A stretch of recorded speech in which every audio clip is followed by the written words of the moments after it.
In this episode of CARPe Diem. On this episode of CARPe Diem, 3.5 million Canadians live without basic prescription drug insurance. Universal Pharmacare. Is it possible? CARPe Diem. Seizing the day for Canadians as we age. Welcome. Over 6% of CARPe members do not fill their prescriptions because of cost. On this show, we discuss Pharmacare for all, but especially Canadian seniors. But first, let's meet this week's Zippy Zoomer.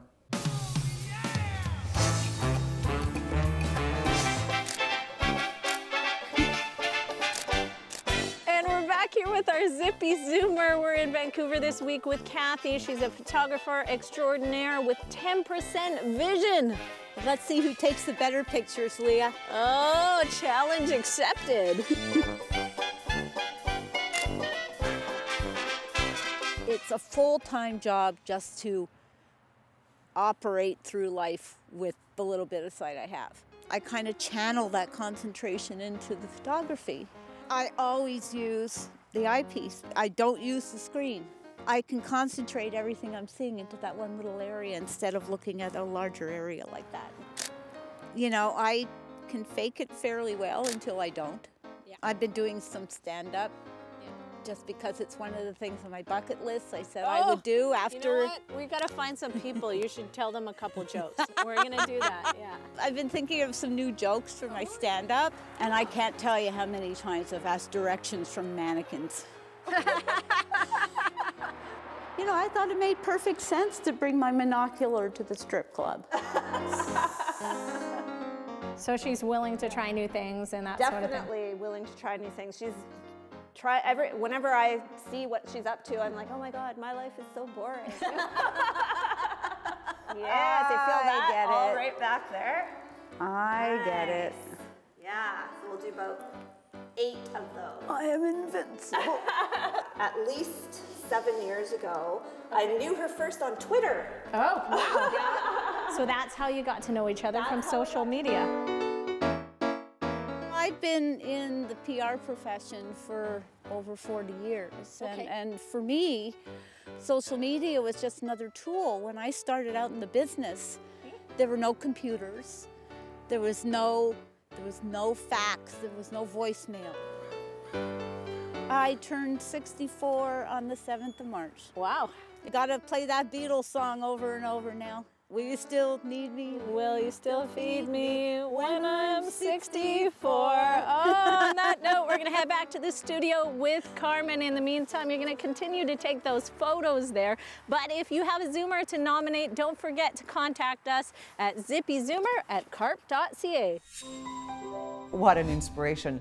Before we discuss Pharmacare, I want to go around the panel and ask you about staying zippy as we age. Wanda, why don't we start with you? I was so inspired by Kathy, and I think what she illustrates so clearly is that it's not about your physical limitations. And I see this in so many of the members that I meet. You know, as we're aging, we're getting more physically infirm, losing some of our mobility, our eyesight, our hearing, and it's about having the gumption to get up and deal with it anyways. And also, you know, in her case, dealing with the technology and welcoming the assist that can come from using those great aids. Yeah, I thought it was great too that she just did so many different things, whether it's the photography or the exercise or, you know, just getting out there and being engaged and involved and overcoming limitations and just living life. I thought that was fantastic. Some Canadians are being forced to choose between paying for their bills or their medicines. All this and more when we come back. Coming up on CARPe Diem. I have had cancer 3 times, and this is the medication that I'm supposed to be taking, and I can't afford some of it.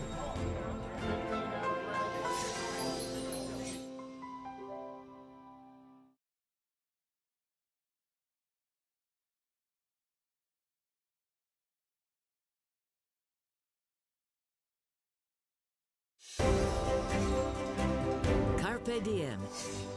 Seizing the day for Canadians as we age. We're talking Pharmacare. What is it? Why do we need it? Let's see the reality for some Canadian seniors who need expensive medicines. Darren Maharaj of Zoomer News caught up with Alison Lakey in Toronto, who struggles to pay for her medication. Our first contestant He is hungry. He is ill. He has to make a crucial decision. He has to decide food or medicine. As you can see in that CARPe commercial, many Canadians across the country have difficult decisions to make every day when it comes to making ends meet. My pension that I should be getting by the end of this month would be $347.12. This is the letter that I wrote to Premier Wynne. I have had to decide to pay my bills, hydro and gas, or cut down on a food intake. Also, many times I have to decide on replenishing my medication or not. As of today, I need more insulin. Your help will be greatly appreciated.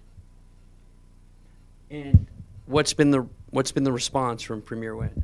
I have received no response as yet. Nothing. Nothing. We have cut down on our meals that we have. I would make a pot of soup that would last for 2 days. We can't afford the living expenses, so we're going to have to sell our home. The situation today, seniors may just as well lie down and die. I have had cancer 3 times, and this is the medication that I'm supposed to be taking, and I can't afford some of them. I can't afford to buy them all.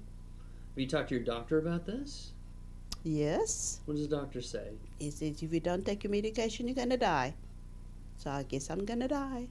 Here in Burlington, I'm Darren Maharaj for Zoomer News. Wow, choose between bills and medicine. Steve, you're an expert on Pharmacare. In a nutshell, what is it? You know, what Pharmacare really is making sure that our Canadian Medicare system includes universal coverage of prescription drugs that Canadians would need.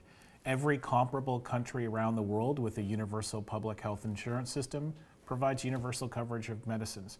And that's what Pharmacare would be for Canada. When we go to the doctor, when we have an emergency and go to the hospital, we don't have to think, oh my God, can I afford that? Instead, we show our BC Care card and we get some of the best care in the world.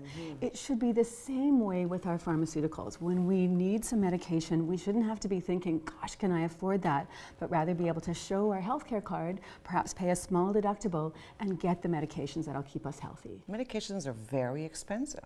I mean, look what we just heard. Medications can be very expensive, and very many Canadians, as many as 1 million Canadians, are foregoing other important expenses like heat or food or other medical care simply to pay for their prescription drugs. And what's really shameful, really, is that this wouldn't happen in any other country with a universal healthcare system. Only Canada and the United States have this kind of problem.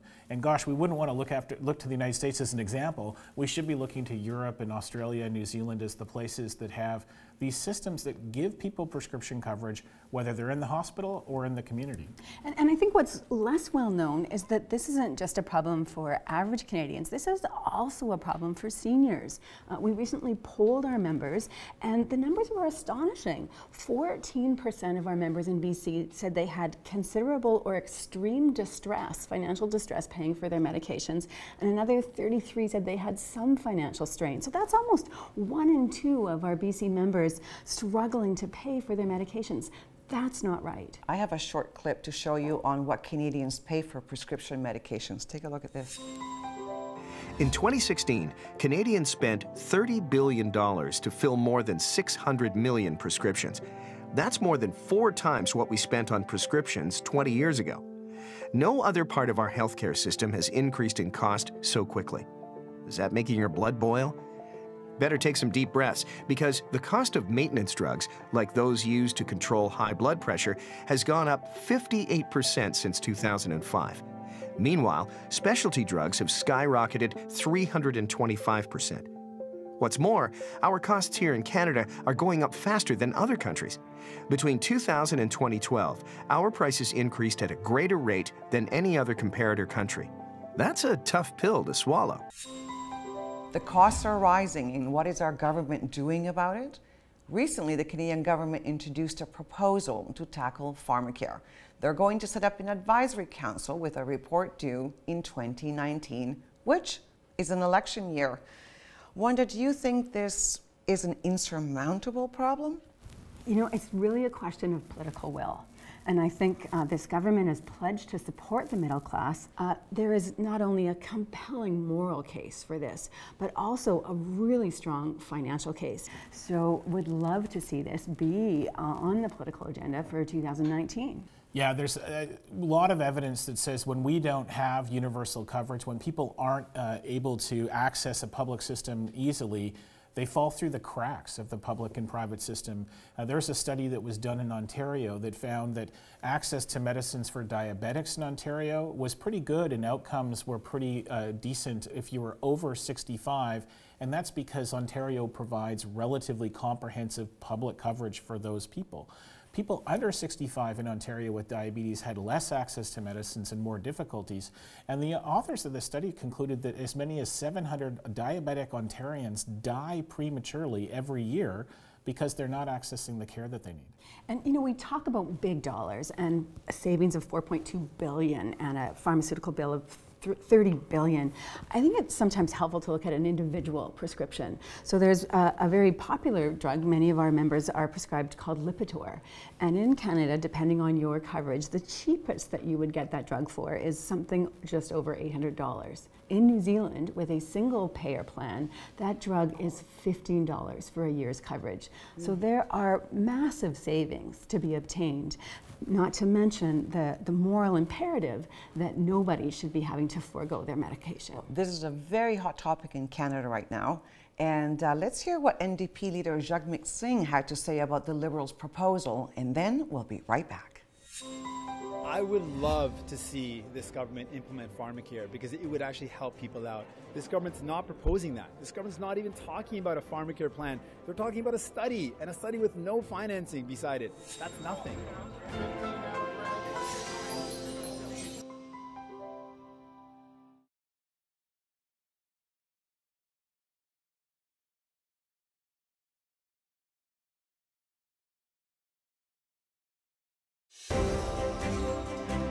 CARPE Diem. Seizing the day for Canadians as we age. Welcome back. Today we're discussing Pharmacare.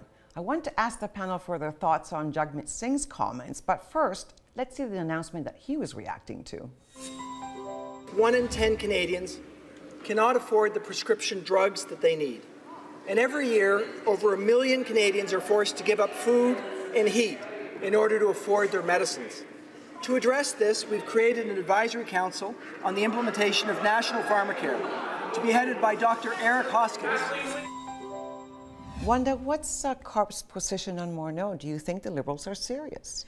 Carmen, I so hope that they are. When I was in Ottawa and I heard this announcement, it actually brought tears to my eyes. I thought, oh my goodness, this is going to do so much good for so many people. I know we've recently polled our members. 87% of them are in support of the concept that all Canadians should have access to the drugs that they need. And this is a really big moment in Canadian history in some sense, certainly in the history of our Medicare program. We've heard commissions calling for Medicare to include prescription drug coverage all the way back to the 1940s. There's been a variety of political reasons why it hasn't happened, but this sounded like a government that said it's time. It's time that we move forward on this. And they've appointed probably the perfect chair for this role. This is a practicing physician who was recently the Minister of Health for the largest province and had actually rallied the provinces and territories behind the idea that Canada finally does need this universal public pharmacare program. So all of the indications were really positive, and we really hope that the Prime Minister is going to give Eric Hoskins and his council the freedom to do the right thing, to bring parties together, the provinces, territories, employers and unions, Indigenous Canadians, to come up with a path toward that goal that we've talked about for nearly 70 years. Because make no mistake, we need a lot of political will to do this, because there are opponents and there are arguments against it, and maybe we should explore some of those. I mean, one of the things that I've heard is the risks to Canadians of a national pharmacare plan could be that they'll end up not getting access to their medications. Maybe they have a rare disease, or maybe there's a generic that is often prescribed that doesn't work for them. Yeah, what's interesting though is if you look at international examples of countries that do this, they all actually provide better access than Canadians have. They all pay less money. So it's not just clinically the right thing to do, not just morally the right thing to do. It turns out to be economically the right thing to do as well. What do you think is keeping something that seems so financially and morally to be such a good idea, what do you think is keeping it from happening? Well, it's a great question. There's a couple of reasons we think. One of them is that we live in a complex federation, and we have to have federal and provincial governments at least reasonably consistent in terms of their vision of where to go. Right now, we seem to have that, whereas in the past eras where this has been talked about, you've had liberal governments at the federal level. In fact, at every major moment in pharmacare development in the past, it's been a liberal federal government. But you've had conservative Ontario, a separatist Quebec, and conservative Alberta and British Columbia. So lots of disagreement at that table. Right now, it's a different situation. We have a liberal federal government, liberal Ontario, liberal Quebec, and progressive governments in BC and Alberta. I'm sure that you were both shocked, dismayed, surprised by what happened next. Let's take a look at what Mr. Morneau had to say the very next day after his speech on the Hill. You said a national pharmacare strategy, not a national pharmacare plan. Those are two very different things. Yeah. We recognize that we need a strategy to deal with the fact that not everyone has access, and we need to do it in a way that's responsible, that deals with the gaps, but doesn't throw out the system that we currently have. Strategy, plan, keep the current system. Wanda, you were there. How did you feel when you heard this? You know, I was gutted when I heard this. As happy as I had been, as almost on the verge of tears as I'd been to hear the announcement, then to hear him so quickly walk it back. I mean, we have over 100 different pharmacare plans in this country right now. We have a patchwork system. We have some catastrophic job coverage. It is not a system that we should be trying to keep together. Yes, we want to make sure that nobody falls through the cracks, but if we're going to do that economically in a sensible way, then a universal pharmacare plan is so clearly the way to go. So what happened? Why did he say not so fast? There's a number of stakeholders in our system that benefit from the patchwork system. It's not just the private insurers that get to sell the insurance, but it's also the manufacturers of the medicines that get to charge higher prices in Canada than they charge anywhere else, which we would compare ourselves to. And, it turns out that even pharmacies are worried that if we bring prices down, then their margins on pharmaceuticals go down. So there's a variety of actors that are opposed to change. There's one concern that I do hear from our members, and maybe you can address this, is the idea of choice. When it comes to our school system, for example, we do have publicly funded schools, but many people choose to pay for and send their children to private schools. Yeah. And the concern that I've heard is, look, if we have a mandatory, compulsory universal pharmacare plan, we're taking away people's choices and potentially taking away something that they think is better for them. Yeah, absolutely. And I think that the evidence suggests, and recommendations from a number of commissions, including expert recommendations from networks of researchers I've been involved with, all say, look, have a public system for the medicines for which there's good quality scientific evidence that the drug is safe, effective, and represents value for money, but allow people to then use their own money if they want to buy insurance for extra coverage or pay out of pocket for a medicine that doesn't satisfy all of those tests. There's no problem.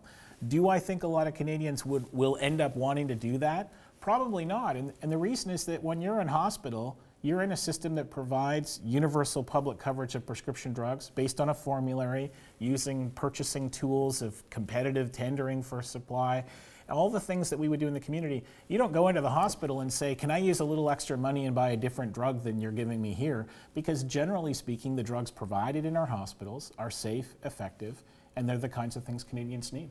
There's so much more to go on this subject, but we'll be right back with our final thoughts. But first, let's hear your thoughts on pharmacare. There's a lot of people that need help with care. Like I have a son who has cancer. He's got to buy his pills. What would you say if we had a government official right here, right now? What would you say to them? I would ask him why we have to pay so much for our meds when the government has money to pay for those. I don't. I'd try to get something cheaper probably and eat less so that I had money for the medication. Either that or you choose between kicking the bucket.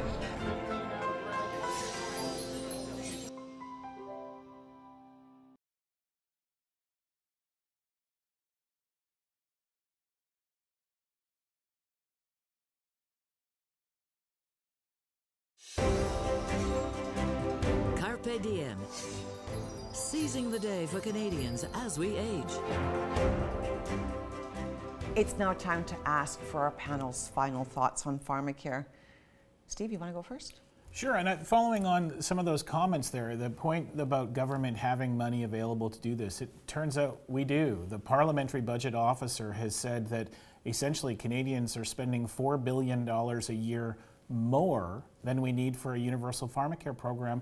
That would mean that Canadians don't have to make these sacrifices or go without the medicines they need. This could very well be a great moment in Canadian history, a great moment in the history of Canadian Medicare, if Trudeau gives Dr. Hoskins and his council the right to do the right thing. And will they do the right thing? I think it comes down to political will. And one way to make sure that they have the political will to do the right thing is to tell them that that's what you expect. Write to MPs, sign petitions, join organizations like CARPe, get involved in the dialogue so that Canadians are showing the government that prescription drug coverage for all Canadians is long overdue, and a universal public program would be the one that Canadians support. Wanda, final thoughts from you. This is an issue whose time has come, and I really call on the government to make this change. And I call on our viewers too. If you are an older Canadian or somebody who cares about one or hope to be one day, then it is time for you to join CARPe. We are an advocacy organization that is as strong as our membership numbers. We know our members vote. 98% of our members voted in the last federal election. You can join CARPE, add your voice to ours, and help us work for critical programs like universal pharmacare, so that everyone in Canada has the right to age with dignity, no matter their pocketbook, no matter their postal code. Thank you, Wanda, for your words of wisdom. And Steve, thank you so much for being with us on the panel today. And that's the show. Remember, as our CARPE president Moses Neimer always says, the best way to keep going is to keep going. So stay zippy and seize your day.